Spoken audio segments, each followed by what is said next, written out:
रुक कर लेते हैं दुर्ग का, जहां से हमारे सहयोगी सुबोध तिवारी जुड़ चुके हैं। जी सुबोध जी, ऐसी कौन कौन सी खबरें हैं जो दुर्ग क्षेत्र में आज सुर्खियों पर रहने वाली हैं?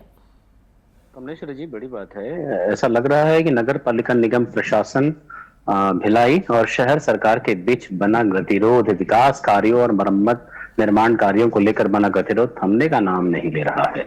बड़ी बात है कि एमआईसी की अनुशंसा या सामान्य सभा की अनुशंसा पर ही विकास कार्य निर्माण कार्यों को अनुमति दी जाती है, मगर शहर सरकार का यह आरोप है कि मौजूदा जो निगम आयुक्त राजीव पांडे हैं, वह बिना अनुशंसा, बिना सामान्य सभा के पारित किए किसी भी विकास को स्वयं के निर्णय से उसे पूरा करने में लगे हुए हैं।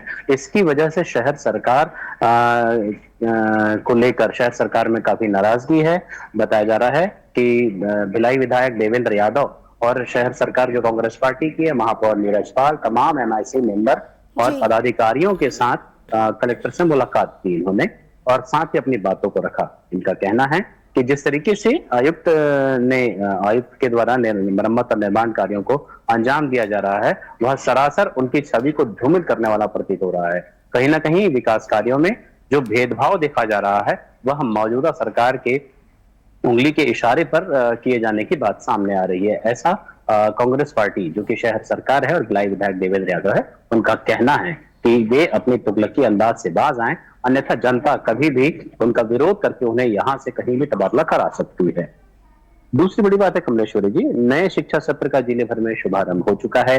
सोमवार से स्कूलें लगनी शुरू हो गई हैं। आज बुधवार है, बावजूद इसके ऐसी जानकारी है कि धमधा ब्लॉक और पाटन ब्लॉक और साथ ही दुर्ग ब्लॉक के करीब 36, 90 और 26 स्कूल जो है वो जर्जर अवस्था में है।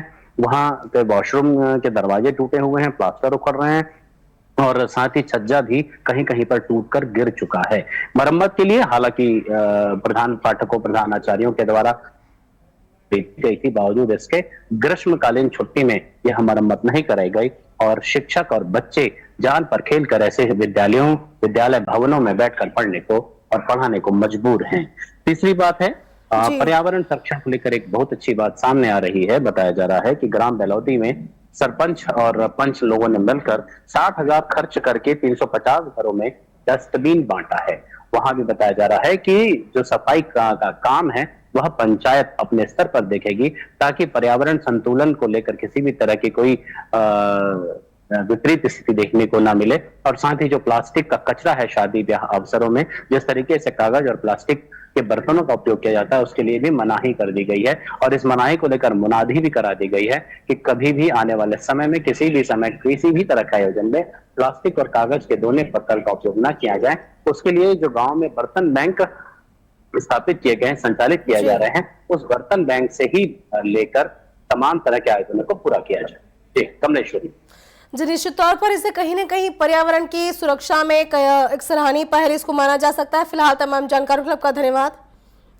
और यह हमारे सहयोगी सुबोध तिवारी जी, उन्होंने बताया कि कई ऐसी खबरें हैं जो सुर्खियों पर हैं। साथ ही आपको बता दें कि अब जो है बर्तन बैंक बनाए गए हैं, जिससे जो शादी ब्याह में प्लास्टिक और कागज़ के प्लेट और अन्य चीज़ें डिस्पोजल वगैरह यूज़ की जाती हैं, उसमें कमी आ सके, इसको लेकर एक सराहनीय पहल की जा रही है, जिससे न सिर्फ पर्यावरण सुरक्षा में सहयोग मिलेगा और बल्कि इससे जो गाय वगैरह या अन्य जानवर रहते थे, पशु रहते थे, वो इन्हें खा लेते थे, जिससे उनकी सेहत पर नुकसान होता था, इसमें भी कमी आएगी।